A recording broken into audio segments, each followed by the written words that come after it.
మమ్మల్ని ఈరోజు చంద్రశేఖరరావు గారు విమర్శిస్తున్నాడంటే అసలు ఆయన ఏ రకమైన వైఖరులు ఉన్నాడో ఆయన మానసిక స్థితిని మీరు అర్థం చేసుకోండి.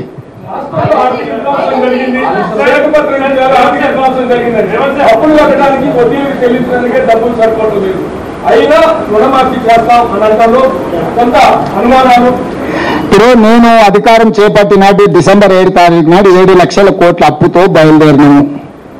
ఆ రోజు నుంచి మొన్న 7 తారీఖు వరకు ఏప్రిల్ 1 వరకు 26,000 పైచిలకు కోట్ల రూపాయలు కేసీఆర్ చేసిన అప్పు కట్టినము. ఆర్థిక నియంత్రణ దుబారా తగ్గింపు ద్వారా పన్నులు రావాల్సిన వాటిని రాబట్టుకోవడం ద్వారా ఆర్థిక క్రమశిక్షణ, ఆ క్రమశిక్షణలో భాగంగానే ప్రభుత్వ ఉద్యోగులకు పెన్షన్దారులకు అవుట్సోర్సింగ్ కాంట్రాక్టు ప్రతి ఒక్కరికి 1 తారీఖు నాడు జీతాలు ఇస్తున్నాము.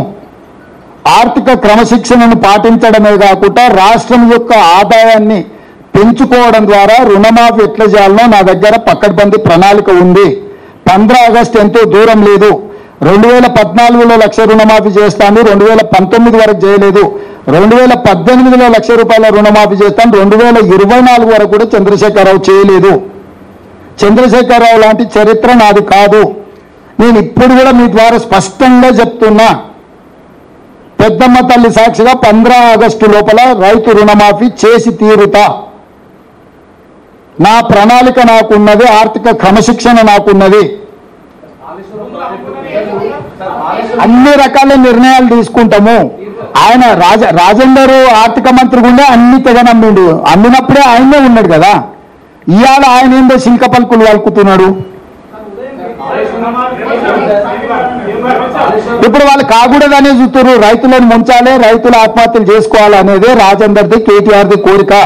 వాళ్లకు ఒక మంచి పని జరగాలని లేదు.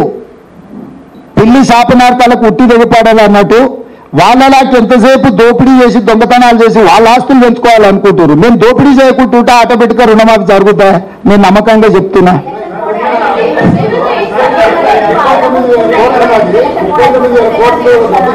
ఆయన అన్ని చెప్తాడమ్మా. ఆయన ఏమైనా ఆయన పాయింట్ ఎంత తీసుకుంటాడమ్మా, డ్రైవర్ మీద ఎందుకు తిరుగుతున్నాడు?